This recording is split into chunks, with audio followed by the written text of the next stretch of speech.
तो दोस्तों स्वागत है आपका बिहार न्यूज़ में। दोस्तों मैं हूं फिरदौस गनी और आप देख रहे हैं केडीबी लाइव। दोस्तों आज हो चुका है 15 अप्रैल 2023।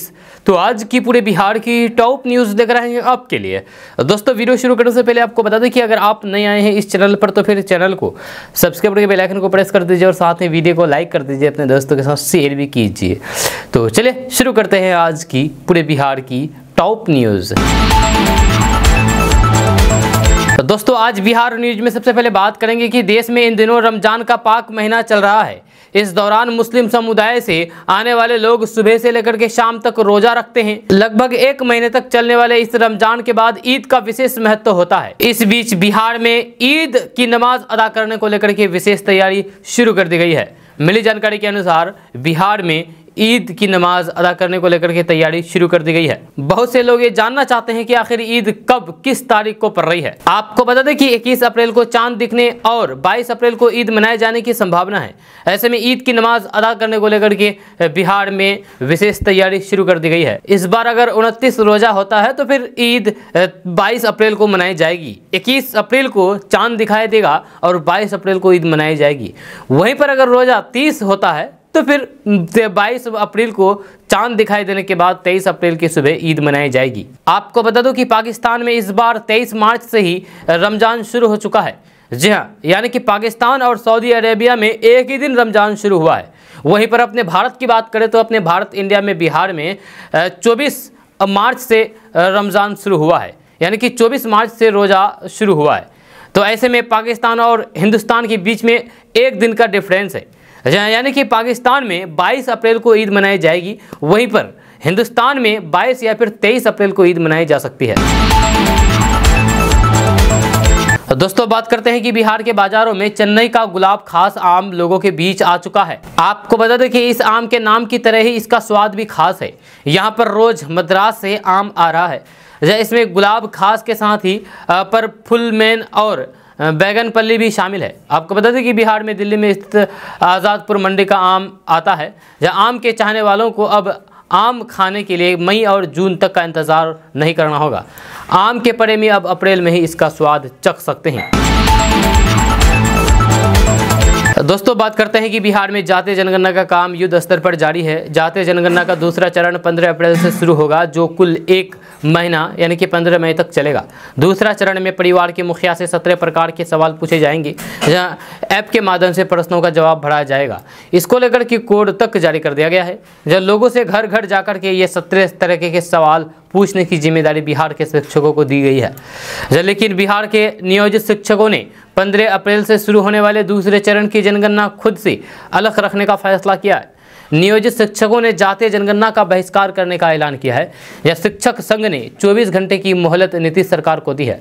जहां कहा गया है कि यदि शिक्षक नियुक्ति नियमावली को लेकर के सरकार वापस नहीं लेती है तो फिर वे जातीय जनगणना का बहिष्कार करेंगे। इस काम से खुद को अलग रखेंगे।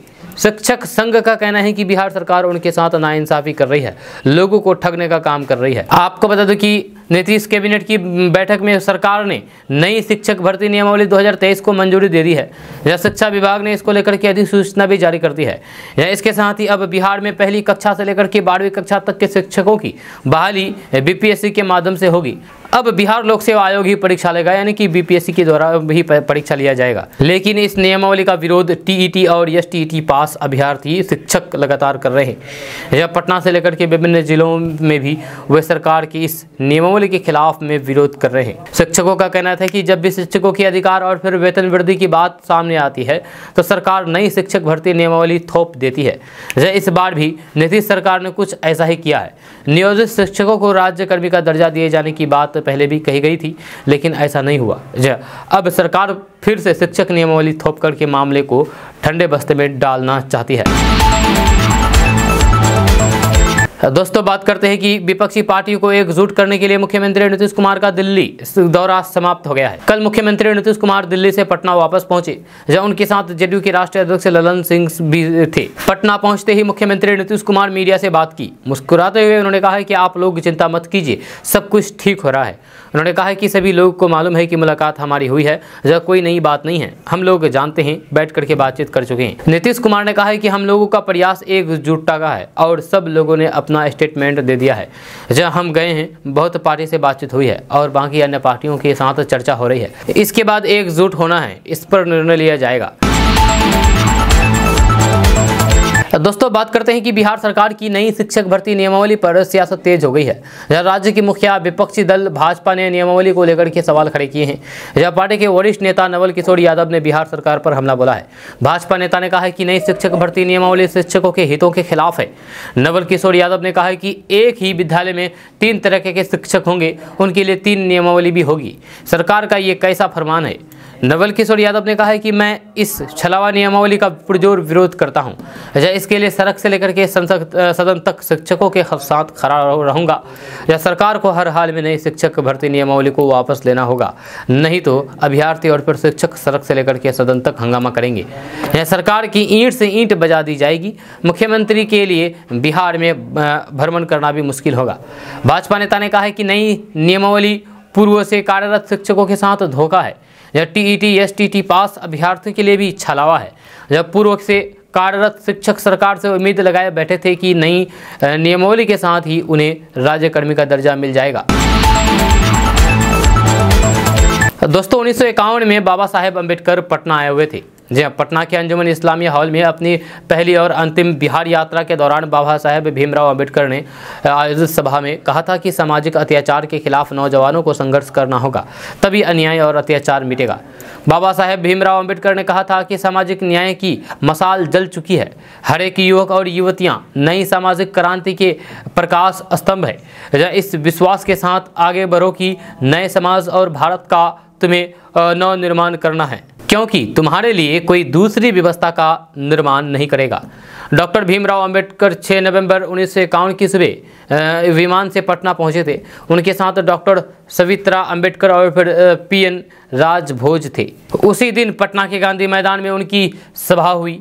जब अंबेडकर जैसे ही सभा में बोलने के लिए उठे तो माइक की बिजली काट दी गई। इस पर हंगामा हो गया। भीड़ में शामिल कुछ लोगों ने पत्थर फेंके। ऐसा माना जाता है कि बाबा साहेब भीमराव अंबेडकर के विचारों से असहमत लोगों के समूह ने ये कारकर्दस्तानी की थी। जब बहरहाल डॉक्टर अंबेडकर ने कहा कि मुझे इस बात से बहुत खुशी है कि महात्मा बुद्ध की पवित्र भूमि में सामाजिक क्रांति का बीज फिर से अंकुरित हो गया है। ये वही स्थान है जहां से ज्ञान का प्रकाशन सारे विश्व में फैला था। देश के शोषितों संगठित हो और फिर आगे बढ़ो। वर्ण व्यवस्था और जाति प्रथा के कारण शूद्र अशूद्र पिछड़े वर्ग और फिर अल्पसंख्यकों को सामाजिक आर्थिक एवं राजनीतिक सुविधाओं से वंचित रहना पड़ा है। वर्तमान सड़ी गली सामाजिक व्यवस्था की वजह से ही नई व्यवस्था जब तक लागू नहीं होगी, हाशिए के लोगों का भला नहीं हो सकता।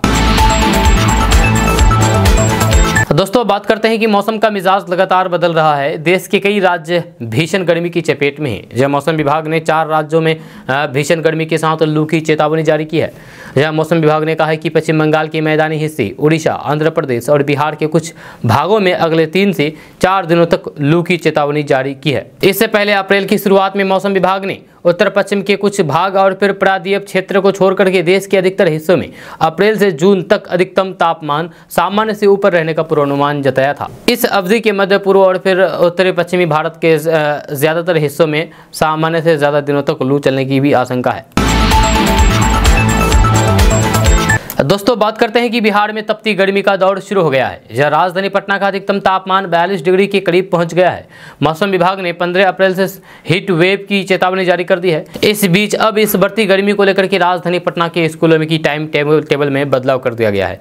अब बिहार में सभी स्कूलों में मॉर्निंग शिफ्ट में पढ़ाई होगी। दरअसल पटना डीएम की तरफ से इसको लेकर के एक पत्र जारी किया गया है, जिसमें कहा गया है कि राज्य के अंदर आगामी 15 अप्रैल यानी कि कल से स्कूलों की टाइम टेबल में बदलाव किया गया है। राजधानी पटना में आज से 11:45 तक ही स्कूल खुला हुआ रहेगा। दोस्तों, बात करते हैं कि बिहार में कोरोना का खतरा तेजी से बढ़ रहा है। जब बिहार में हर घंटे 2 से 3 कोरोना संक्रमित मरीज मिल रहे हैं। पिछले 24 घंटे में कोरोना के 61 नए संक्रमित मरीज मिले हैं, जिसमें 31 मरीज पटना के हैं। खतरा पटना में सबसे अधिक बढ़ गया है। ऐसा इसीलिए क्योंकि 50% से भी अधिक मामले पटना से सामने आ रहे हैं। राजधानी पटना में कई ऐसे इलाके हैं जहां संक्रमण को लेकर के अलर्ट नहीं रहे तो फिर संक्रमित हो सकते हैं। जब बिहार में बीते 24 घंटे में 61 नए मामले सामने आने के बाद कुल एक्टिव एक्टिव मामलों की संख्या 254 हो गई है। जब वही पटना में एक्टिव मरीजों की संख्या 139, भागलपुर में 20, खगड़िया में 15, मुंगेर में 14 और गया में 12 एक्टिव मरीज हैं। जब पिछले 24 घंटे में कुल 57,000 कोरोना जांच हुई है। तो दोस्तों बात करते हैं कि बिहार के यूनिवर्सिटीज से अब ऑनर्स यानी कि स्नातक की डिग्री लेने के लिए 4 साल की पढ़ाई पढ़नी होगी। अब तक ऑनर्स की पढ़ाई सिर्फ 3 साल की होती थी, लेकिन इसी साल से बिहार के सारे यूनिवर्सिटी में 4 वर्षीय स्नातक कोर्स लागू कर दिया जाएगा। जब बिहार के विश्वविद्यालय के चांसलर और फिर राज्यपाल राजेंद्र विश्वनाथ अर्लेकर ने आज सारे यूनिवर्सिटी के वीसी के साथ बैठक में ये आदेश जारी कर दिया है। राज्यपाल सह कुलाधिपति राजेंद्र विश्वनाथ अर्लेकर ने बिहार के विश्वविद्यालयों में CBCS एवं सेमेस्टर सिस्टम के आधार पर 4 वर्षीय स्नातक की पढ़ाई शुरू करने को लेकर के आज बैठक बुलाई थी। इस बैठक में बिहार के सभी कुलपतियों और फिर बिहार सरकार के शिक्षा विभाग के वरिष्ठ अधिकारी भी मौजूद थे। बैठक में बिहार के विश्वविद्यालय में इसी साल से यानी कि 2023 से 2027 सत्र से 4 साल का स्नातक कोर्स शुरू करने का फैसला लिया गया है। राज्यपाल से 4 साल के स्नातक कोर्स की संरचना और फर्स्ट ईयर के लिए विस्तार से सिलेबस तैयार करने के लिए कमेटी गठित करने का भी आदेश दिया है। दोस्तों बात करते हैं कि वर्तमान में गर्मी के दिन चल रहे हैं और फिर इन दिनों में बिजली की खपत अधिक होती है। इसलिए इन दिनों आप कितनी भी कोशिश कर ले, बिजली का बिल कम नहीं होता है। जहाँ हर कोई अपना बिजली का बिल कम करना चाहता है, लेकिन होता नहीं है। अब केंद्र सरकार ने इसको लेकर के एक योजना शुरू की है। सौर ऊर्जा को बढ़ावा देने के लिए बिहार की सरकार रूफटॉप सोलर योजना के तहत सब्सिडी प्रदान कर रही है। आप इससे अपना बिजली का बिल बचा सकते हैं और अब आप आसानी से इस योजना के लिए आवेदन भी कर सकते हैं और इसका लाभ उठा सकते हैं। इस योजना के तहत सिर्फ एक बार आप अपने घर की छत पर सोलर पैनल लगवा लेते हैं तो फिर आपको बिजली के बिल से छुटकारा मिल जाएगा। ये भारत सरकार और अक्षर ऊर्जा मंत्रालय द्वारा संयुक्त रूप से शुरू की गई एक विशेष प्रकार की योजना है। इस योजना के तहत लाभार्थी को छत पर 3 किलोवाट तक के सोलर रूफटॉप पैनल लगाने के लिए 40% तक की सरकारी सब्सिडी मिलती है। जबकि यदि व्यक्ति अपनी छत पर 3 किलोवाट से 10 किलोवाट तक के सोलर रूफटॉप पैनल स्थापित करता है तो फिर आपको 40% तक की सब्सिडी मिलती है। ध्यान देने वाली बात यह है कि यह सब्सिडी योजना 5 से 6 साल के लिए भुगतान करती है। इसके लिए आपको बस अपने नज़दीकी बिजली कार्यालय से संपर्क करना होगा। तो ऐसे में अगर आप भी अपने घर के छत पर सोलर लगाना चाहते हैं तो फिर आप आसानी से सरकार की मदद से ये काम कर सकते हैं और अपने घर की बिजली का बचत कर सकते हैं। दोस्तों बात करते हैं कि शादी के मंडप में 7 फेरे लेकर के 7 जन्मों तक साथ निभाने की कस्में वादों के बाद एक महिला ने प्रेम प्रसंग में अपने पति को ही धोखा दे दिया। मामला बिहार के बांका जिले का है। जी हाँ, गुरुवार को इस मामले में पति शिकायत लेकर के थाना पहुंचा। ये भी बताया गया है कि उसे पुलिस से शिकायत करने पर अंजाम भुगतने की धमकी भी दी गई। जब पति ने कहा कि वह अहमदाबाद में रहकर के मजदूरी करता है, जहाँ उसकी पत्नी अमरपुर में मां के साथ रहती थी। 4 दिन पहले परिवार वालों से पत्नी के लापता होने की सूचना मिली। जब सूचना मिलते हुए अहमदाबाद से अमरपुर अपने घर आया था। उसने अपनी पत्नी की काफ़ी खोजबीन की, लेकिन उसका कोई भी अता पता नहीं चल पाया। जहाँ उसके 3 बच्चे हैं। इस बीच ग्रामीणों से सूचना मिली कि उसकी पत्नी अपने 8 साल के बेटे को लेकर के प्रेमी राजकुमार उर्फ मुन्ना मोदी के साथ भाग गई। जहाँ पीड़ित पति ने पुलिस को दिए आवेदन में ये भी बताया है कि सूचना मिलने पर जब वह प्रेमी राजकुमार उर्फ मुन्ना मोदी के घर पूछताछ करने के लिए गया तो फिर राजकुमार मोदी के पिता धनंजय मोदी, उसका भाई रुपेश उर्फ पिंटू मोदी ने अपने अन्य परिवार वालों के साथ मिलकर के अभद्र भाषा का प्रयोग करते हुए भगा दिया। धमकी देते हुए कहा है कि इस मामले की शिकायत पुलिस से की गई तो फिर अंजाम बुरा होगा।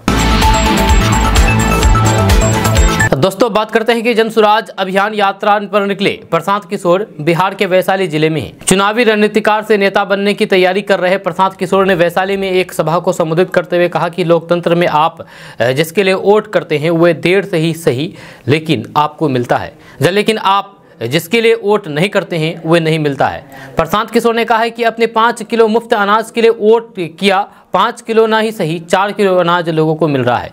प्रशांत किशोर ने कहा है कि आपने राम मंदिर के लिए वोट किया तो फिर बिहार में सड़क और स्कूल नहीं बन रहा है, लेकिन अयोध्या में राम मंदिर का निर्माण हो रहा है। प्रशांत किशोर ने कहा है कि लोगों की शिकायत है कि उन्हें शिक्षा और रोजगार नहीं मिल रहा है, ये आपको कैसे मिलेगा, आप इसके लिए वोट कर ही नहीं रहे हैं। प्रशांत किशोर ने कहा है कि लोगों की ये समस्या में सुधार कैसे हो यही बताने के लिए ये पदयात्रा कर रहे हैं। प्रशांत किशोर ने कहा है कि आपकी वोट की कीमत नाली गली और 5 किलो अनाज तक ही नहीं हो सकता है। आपके वोट की कीमत है आपके बच्चों का भविष्य। आपको जिसे वोट देना है दीजिए, लेकिन वोट देते वक्त नेता का चेहरा नहीं बल्कि बच्चों का चेहरा देखिए। आप वोट पढ़ाई और रोजगार के लिए दीजिए। आज नेता का बेटा जो 10वीं पास नहीं किया है वह सीएम बनेगा और आपका बीए पास बेटा चपरासी भी नहीं बन पा रहा है। इसके साथ ही प्रशांत किशोर ने कहा है कि बिहारी गाली नहीं है, ये अभिमान का विषय है। उन्होंने कहा है कि बिहार के बच्चे बिहार से बाहर जाते हैं पढ़ाई के लिए, रोजी रोटी के लिए, वहाँ उनके साथ मारपीट गाली गलौज होता है। जब उन्हें बिहारी कहा जाता है तो फिर उन्हें लगता है कि बिहारी का अर्थ मूर्ख और बेवकूफ़ है। जब बिहारी एक गाली है, क्या हम सब मूर्ख हैं? हम लोग मूर्ख नहीं हैं, बल्कि हमें मूर्ख बना करके रखा गया है बिहार के नेताओं ने। जब बिहार तो ज्ञान की भूमि है, यहाँ आकर के देवताओं ने भी ज्ञान प्राप्त किया है। प्रशांत किशोर ने लोगों से अपील की है कि अपने बिहारी होने पर गौरव करना सीखिए और फिर ऐसी व्यवस्था बनाइए कि हमारे बच्चों तो दूसरी जगह जाकर भी ठोकर नहीं खाना पड़े। दोस्तों बात करते हैं कि बिहार के मुख्यमंत्री नीतीश कुमार ने भारत रत्न बाबा साहेब भीमराव अंबेडकर की 132वीं जयंती पर उन्हें सादर नमन किया। जहाँ नीतीश कुमार ने ट्वीट करते हुए लिखा है कि भारतीय संविधान के जनक के रूप में जाने जाने वाले श्रेष्ठ चिंतक, लेखक, वक्ता, विधि विशेषज्ञ एवं समाज के वंचित वर्गों के अधिकारों के लिए आजीवन संघर्षरत रहने वाले डॉक्टर भीमराव अंबेडकर का जीवन समस्त भारतवासियों के लिए प्रेरणा स्रोत है। आपको बता दें कि संविधान के निर्माता, दलित के मसीहा और फिर मानवाधिकार आंदोलन के प्रकांड विद्वाता बाबा साहेब अम्बेडकर भीमराव अंबेडकर का जन्म दिवस हर साल 14 अप्रैल को मनाया जाता है। डॉक्टर अंबेडकर की जयंती पर उनके जल कल्याण के लिए किए गए अभूतपूर्व योगदान को याद किया जाता है। दोस्तों बात करते हैं कि लोक जनशक्ति पार्टी रामविलास के राष्ट्रीय अध्यक्ष चिराग पासवान ने बीजेपी के चर्चित नेता और फिर राज्य मंत्री नित्यानंद राय से मुलाकात की है। जब शुक्रवार को चिराग पासवान ने उनसे मुलाकात की तस्वीर ट्विटर पर शेयर की है, या इसकी जानकारी दी है। चिराग पासवान की बीजेपी नेता से मुलाकात सियासी गलियारों में चर्चा का विषय बना हुआ है, क्योंकि पिछले दिनों आरजेडी की इफ्तार पार्टी में उनके शामिल होने के बाद तरह तरह के राजनीतिक कयास लगाए जा रहे थे। जदयू के सीनियर लीडर केसी त्यागी ने उसके बाद चिराग पासवान को बड़ा ऑफर दिया तो फिर उसके भाई प्रिंस पासवान ने इस कदम पर तेवर दिखाए।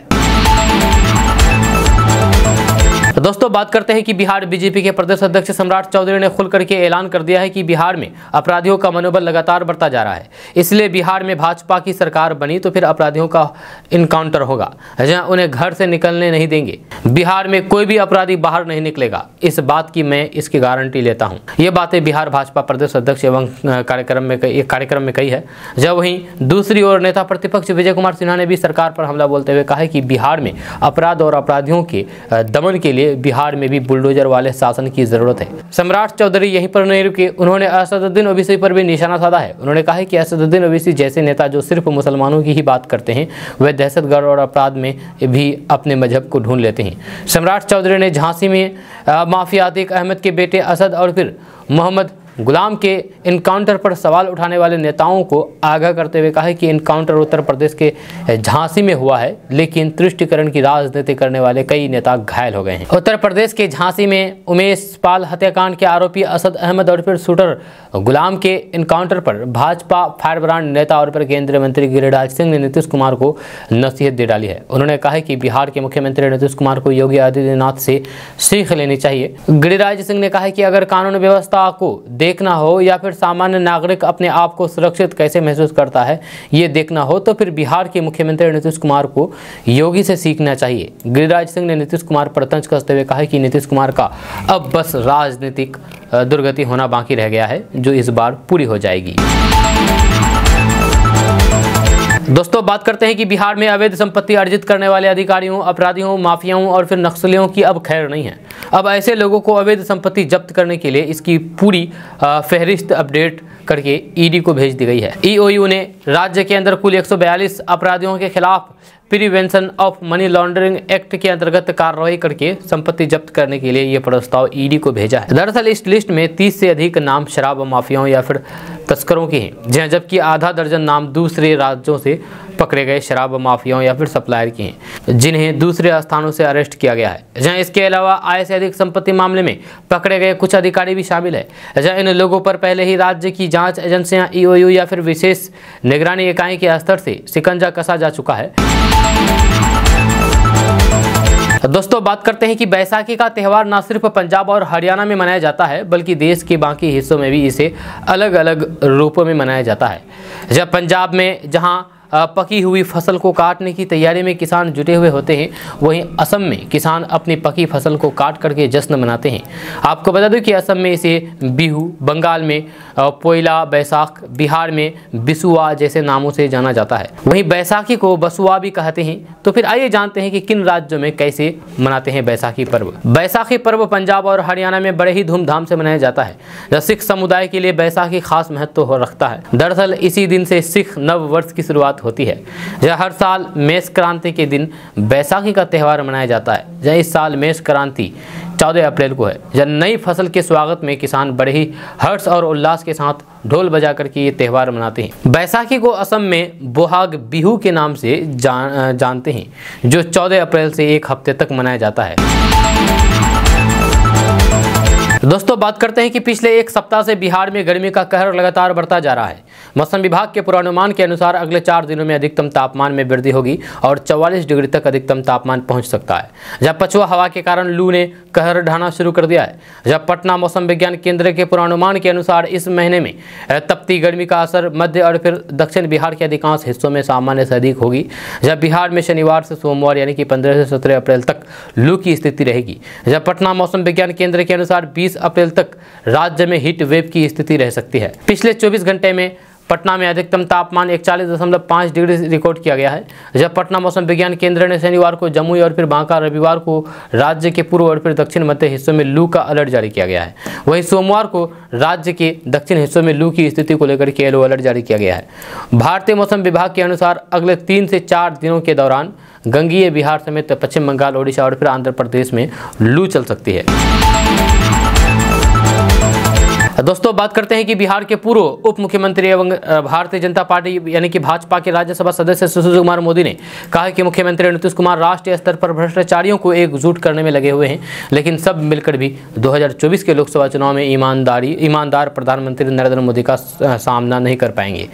सुशील कुमार मोदी ने बयान जारी करके कहा है कि नीतीश कुमार भ्रष्टाचारियों की एकता के लिए दिल्ली गए हैं।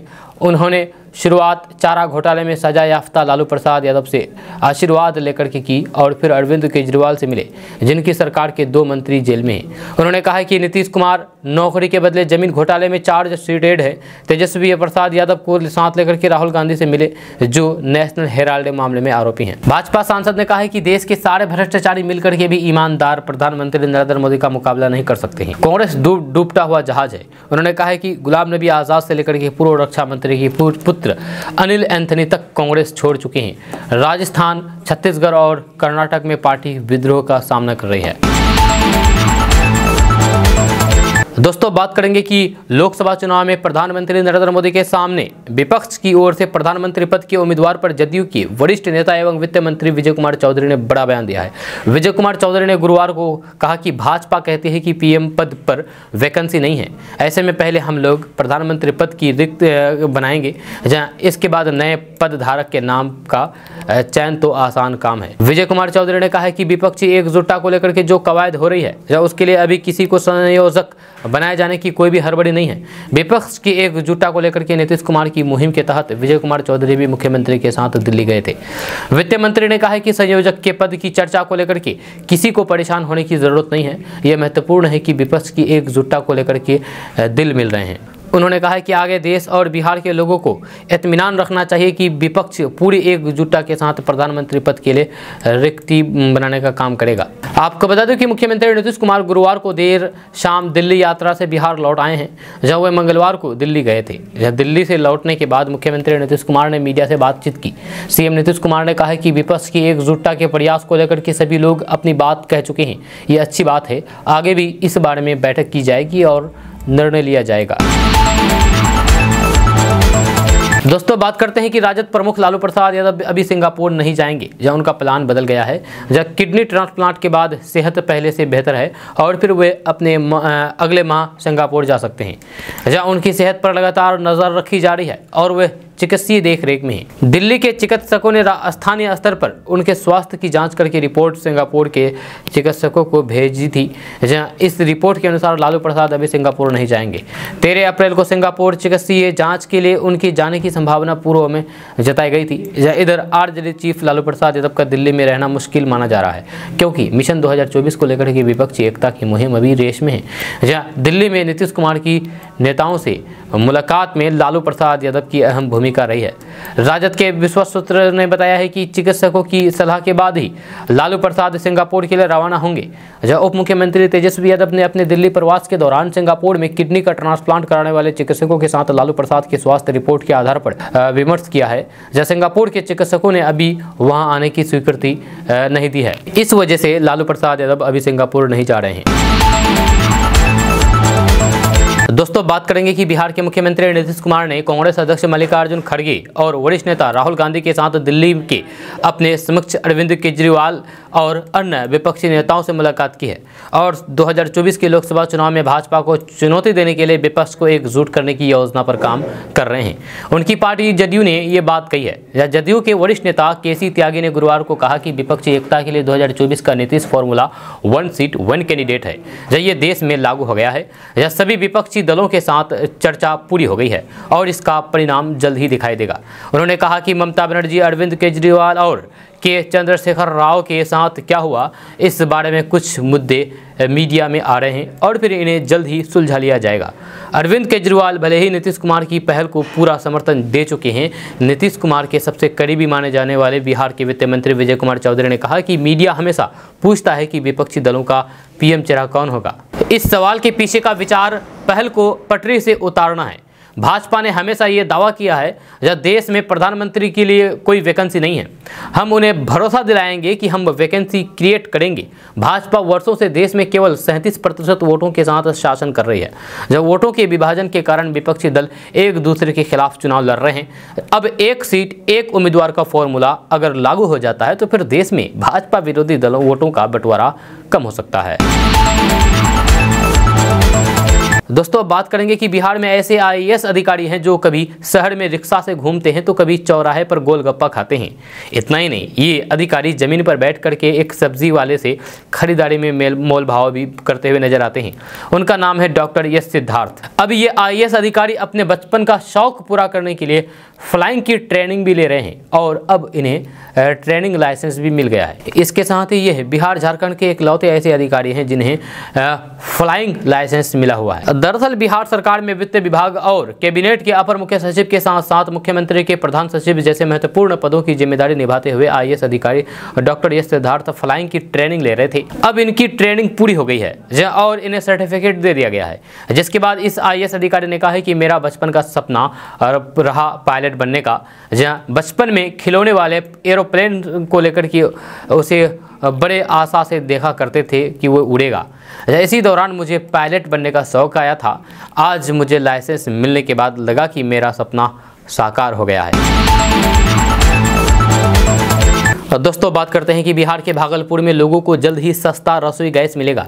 बताया जा रहा है कि घर घर पाइप नेचुरल गैस की आपूर्ति यानी कि पीएनजी की आपूर्ति से पहले ही जिले में 2 सीएनजी स्टेशन अगले माह शुरू हो जाएंगे। पीएनजी के ट्रांसपोर्ट पर कम खर्च होता है, इसीलिए ये एलपीजी सिलेंडर से थोड़ी सस्ती होती है। आपको बता दें कि पहले चरण में भागलपुर शहर से सटे इलाकों में दोनों सीएनजी स्टेशन को शुरू किया जाएगा। दोस्तों बात करते हैं कि लोकसभा चुनाव 2024 को देखते हुए तमाम राजनीतिक दलों ने अपनी बिसात बिछानी शुरू कर दी है। इसी को ध्यान में रखते हुए गुरुवार को नई दिल्ली में एनसीपी सुप्रीमो शरद पवार ने कांग्रेस अध्यक्ष के आवास पर मल्लिकार्जुन खड़गे और फिर राहुल गांधी से मुलाकात की है। बैठक के बाद राहुल गांधी ने कहा है कि विपक्ष को एकजुट करने की एक प्रक्रिया शुरू हो गई है। जी हाँ, हम सभी विपक्षी एकता के लिए काम करने के लिए साथ हैं। कांग्रेस के राष्ट्रीय अध्यक्ष मल्लिकार्जुन खड़गे ने कहा कि देश और फिर लोकतंत्र को बचाने और फिर संविधान को सुरक्षित रखने के लिए अभिव्यक्ति व्यक्ति की आज़ादी के लिए, युवाओं के रोजगार के लिए और मुद्रास्फीति और फिर स्वायत्ता निकायों के दुरुपयोग जैसे मुद्दों के लिए हम एकजुट होकर के केंद्र सरकार के खिलाफ लड़ने के लिए तैयार हैं। उन्होंने कहा कि हम एक एक करके सभी से बात करेंगे। खड़गे ने कहा है कि एनसीपी चीफ शरद पवार का भी ऐसा ही मानना है और फिर वे भी ऐसा ही करते हैं। खड़गे ने यह भी कहा है कि हम सभी खुश हैं कि शरद पवार सीधे मुंबई से यहां आए और फिर हमारे साथ चर्चा की। जब विपक्षी एकता के लिए मैंने और राहुल गांधी ने नीतीश कुमार और तेजस्वी यादव के साथ बैठक की है। मुलाकात के बाद शरद पवार ने कहा कि ये तो बस अभी एक शुरुआत है। उन्होंने मीडिया से कहा कि अन्य महत्वपूर्ण विपक्षी दलों के साथ बातचीत की जाएगी, चाहे वो ममता बनर्जी, अरविंद केजरीवाल या फिर अन्य हो, ताकि उन्हें साथ लिया जा सके। दोस्तों बात करते हैं कि बिहार में जातीय जनगणना का दूसरा चरण 15 अप्रैल से शुरू होने वाला है, यानी कि आज से। जी हाँ, दूसरे चरण की गणना 15 मई तक चलेगी, यानी कि 1 महीना। इसमें गणना कर्मी घर घर जाकर के परिवार के सदस्यों का डिटेल लेंगे। गणना कर्मी मुख्य रूप से 17 बिंदुओं पर परिवार के मुखिया से जानकारी लेंगे। इसको लेकर के सभी गणना कर्मियों और प्रवेशकों को फॉर्मेट दे दिया गया है। मिली जानकारी के अनुसार दूसरे चरण की गणना के लिए पटना जिले में सिर्फ 12,741 गणना कर्मी और फिर 2,140 मजिस्ट्रेट नियुक्त किए गए हैं। इन सभी लोगों को पटना जिलाधिकारी ने सभी तरह की जानकारी उपलब्ध करा दी है। डीएम ने स्पष्ट कहा है कि दूसरे चरण का काम मोबाइल ऐप गणना को लेकर के दिए फॉर्म के साथ ही साथ ऑनलाइन पोर्टल के माध्यम से भी होना है। इसको लेकर भी सभी कर्मियों को ट्रेनिंग दी जा चुकी है। इसके बाद अब कल से गणना शुरू कर दी जाएगी। दोस्तों बात करते हैं कि मुजफ्फरपुर में मोबाइल चोरी के लिए इस्तेमाल किए गए एक विचित्र तरकीब का मामला सामने आया है। चोर ने पहले टाइम पूछा, युवक टाइम बताने के लिए मोबाइल पॉकेट से निकाला। जैसे ही पॉकेट से युवक मोबाइल निकाला तो फिर चोर मोबाइल छीन करके भाग गए। हालांकि समय पूछ करके मोबाइल छीनने वाले बदमाश को पुलिस ने गिरफ्तार कर लिया है। पकड़ा गया शातिर सुनील शाह नरमा धनुषी गांव का रहने वाला है, जहां उसके पास से पुलिस ने चोरी और फिर छिनतई की 3 कीमती मोबाइल फ़ोन बरामद की है। जहां इसमें से एक मोबाइल फ़ोन उसने दिल्ली में चोरी की है। दोस्तों बात करेंगे कि जातीय जनगणना का दूसरा चरण आज 15 अप्रैल से शुरू होगा। आज गणना कर्मी हर घर में जाकर के 17 सवाल पूछेंगे और उनसे जवाब लेकर के गणना करेंगे। दूसरे चरण में गणना का काम मोबाइल ऐप के द्वारा किया जाएगा। गणना कर्मियों को बहुत ही अच्छी तरीके से परीक्षण भी मिल गया है। वहीं पर अंतर्राष्ट्रीय वैश्य महासम्मेलन के बिहार अध्यक्ष और फिर भाजपा कार्य समिति के सदस्य प्रोफेसर डॉक्टर जगन्नाथ प्रसाद गुप्ता ने बनिया वैश्य की 56 उपजातियों को कोड 122 में शामिल करने की मांग की है। इसके लिए संगठन का एक प्रतिनिधिमंडल राज्यपाल, मुख्यमंत्री, उप मुख्यमंत्री और सामान्य प्रशासन विभाग के प्रधान सचिव से मिलकर के ज्ञापन सौंपेंगे। दोस्तों बात करते हैं कि बिहार के मुख्यमंत्री नीतीश कुमार दिल्ली दौरे से वापस पटना आ गए हैं, जब विपक्षी एकता को लेकर के कवायद फिर से शुरू हुई है। लोकसभा चुनाव में विपक्ष से पीएम उम्मीदवार कौन होगा ये पता नहीं, लेकिन नीतीश कुमार पर पूर्व केंद्रीय मंत्री आरसीपी सिंह ने तंज कसते हुए कहा कि सीएम पहले से पीएम है, पी से पलटी और एम से मार, पलटी मार। आरसीपी सिंह ने शुक्रवार यानी 14 अप्रैल को ये ट्वीट करते हुए लंबा पोस्ट किया है। आरसीपी सिंह ने नीतीश कुमार को लेकर के लिखा है कि आपका दिल्ली प्रवास व्यस्त रहा, जहाँ कई दलों के नेताओं, उनके परिवार के सदस्यों से आपकी बड़ी ही स्नेहित मुलाकात रही, प्रेस कॉन्फ्रेंस भी हुआ, फोटो सेशन भी रहा। जहाँ स्वाभाविक है, जब इतना हुआ तो फिर कुछ बातें भी तो अवश्य हुई होगी। बातचीत के माध्यम से विपक्षी एकता का मुद्दा रहा और फिर इसका नेतृत्व कौन करेगा, इस पर अन्य दलों के नेता एवं आप खुद भी असहज दिखे। आरसीपी सिंह ने आगे अपने ट्वीट में कहा है कि आरजेडी के नेताओं एवं कार्यकर्ताओं की इच्छा है कि जितना जल्द हो सके आप पीएम पद के उम्मीदवार, विपक्षी एकता के संयोजक या फिर और किसी नाम के बैनर के तहत बिहार से बाहर निकलें और मुख्यमंत्री की कुर्सी अपने उप मुख्यमंत्री को सौंप दें। आप क्या करेंगे वे आप ही जानते होंगे। कांग्रेस पार्टी का करीब 138 वर्षों का इतिहास रहा है। इस दल में एक ही वंश के 3 प्रधानमंत्री हुए एवं आज 5वीं पीढ़ी के छठे नेता पार्टी के सर्वेसर्वा है। आज भी कुछ प्रदेशों में इनकी सरकारें हैं। इस परिस्थिति में नीतीश बाबू आप ही समझे कि कांग्रेस पार्टी विपक्षी एकता की कमान किन परिस्थितियों में आपको सौंपेगी। दोस्तों बात करते हैं कि बिहार के मुख्यमंत्री नीतीश कुमार ने एक बार फिर से अपनी पार्टी के कार्यकर्ताओं को पहले वाले राज की याद दिलाई है। पटना में जदयू के अंबेडकर जयंती समारोह में नीतीश कुमार ने कहा कि पहले बिहार की क्या हालात थी और मेरे आने के बाद क्या हो गया है। जब पार्टी के कार्यकर्ताओं को लोगों को ये बातें जाकर के बतानी चाहिए। सीएम नीतीश कुमार ने अपने पार्टी के नेताओं को कहा कि साथ में चाहे बीजेपी हो या फिर राजद, कार्यक्रम मैं तय करता हूं। ये लोग उसी कार्यक्रम को मानते हैं। नीतीश कुमार ने जदयू द्वारा आयोजित अंबेडकर जयंती समारोह में बोल रहे थे। जदयू के प्रदेश कार्यालय में आयोजित कार्यक्रम में नीतीश कुमार ने कहा कि पहले क्या हाल था बिहार का और अब क्या हाल है बिहार का। जब यहाँ महिलाएं बैठी हुई है, अब महिलाओं को देख ही रहे हैं सब जगह, जब कितनी अच्छी लगती है, बढ़िया बढ़िया काम करती है। पहले महिलाओं की स्थिति कितनी खराब थी, कैसी स्थिति थी और फिर अब कैसा लगता है।